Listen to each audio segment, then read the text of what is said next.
Bom, em continuidade à explicação, nós vemos aí que essa crônica, ela se parece muito com uma fábula. Por quê? Geralmente as fábulas trazem animais e esses animais aparecem personificados. Mas por que ela não é uma fábula? Porque aparece também o narrador. Para ser uma fábula, ela teria que ter somente animais conversando, ou até objetos conversando como se fossem humanos. Mas tem um detalhe aqui que chama muito a nossa atenção, que é essa personificação do burro. Porque o burro fala, o burro emite juízo de valor, o burro lê, e lê em português e em inglês. Então, essas características são próprias do ser humano. E aqui nós encontramos que o autor da crônica, Machado de Assis, né, que não é o narrador, tá? Ele deu voz às pessoas na pessoa, na figura de um burro. E depois nós vamos ver que isso tem uma simbologia com as pessoas também. As pessoas que são consideradas burras, que são consideradas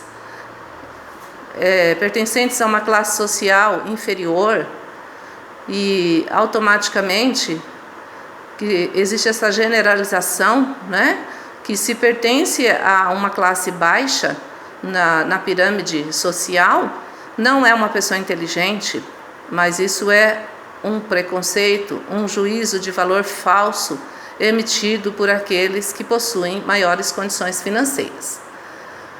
Agora vamos falar um pouquinho dos temas, os assuntos que são tratados nessa crônica. Que interpretação nós podemos fazer desse diálogo entre o burro e o narrador? A principal, porque nós temos vários temas, né?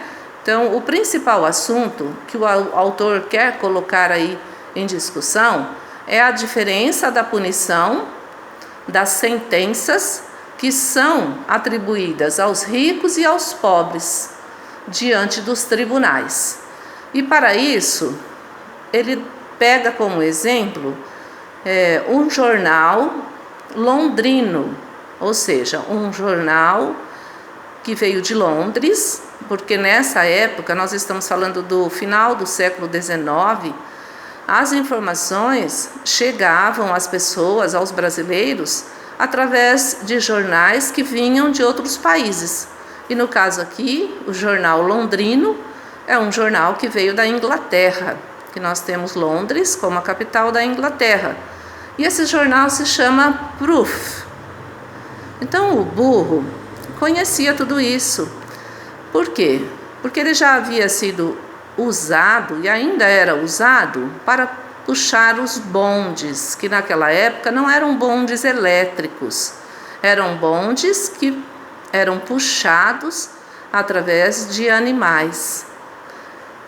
Então, esse burro, como ele era puxado, como ele puxava esses bondes, ele carregava pessoas de todas as classes sociais e carregava pessoas ricas, principalmente.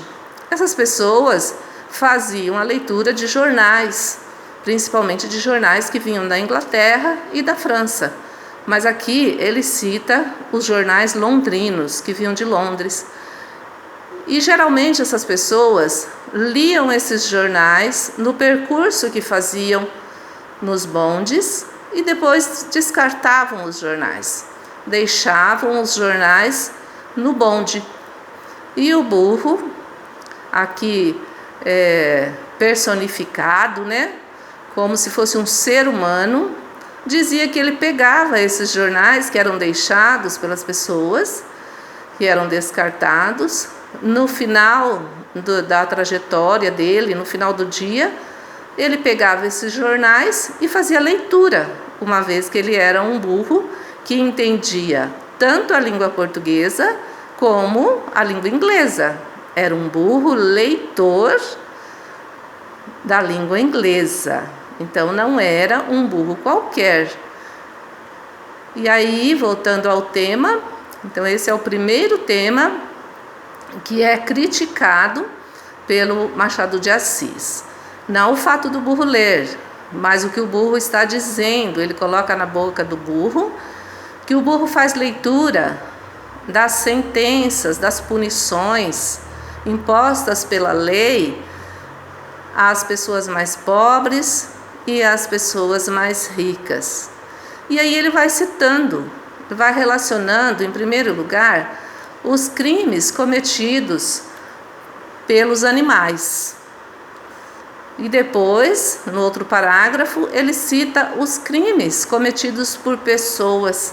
E ele dá vários exemplos, dizendo que as pessoas muitas vezes cometem crimes simples e recebem uma grande punição, enquanto que pessoas que cometem crimes mais severos, mais graves, mas só pelo fato de serem ricas, de possuírem dinheiro, recebem punições mais leves.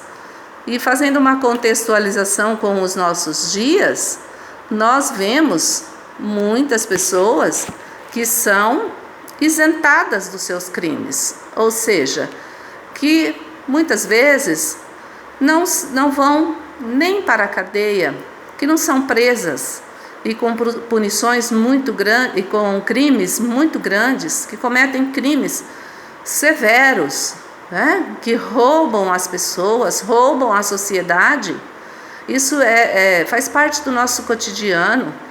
Nós vemos e muitas vezes ficamos indignados, né? Nós temos os casos dos políticos que cometem grandes roubos dos dinheiros de impostos pagados pelos pobres e que ficam muitas vezes 1 ou 2 dias ou uma semana no máximo presos e logo são postos em liberdade. Então esse é o grande tema, essa é a grande discussão proposta por Machado de Assis. Vejam só, gente, Machado de Assis pertenceu ao realismo brasileiro.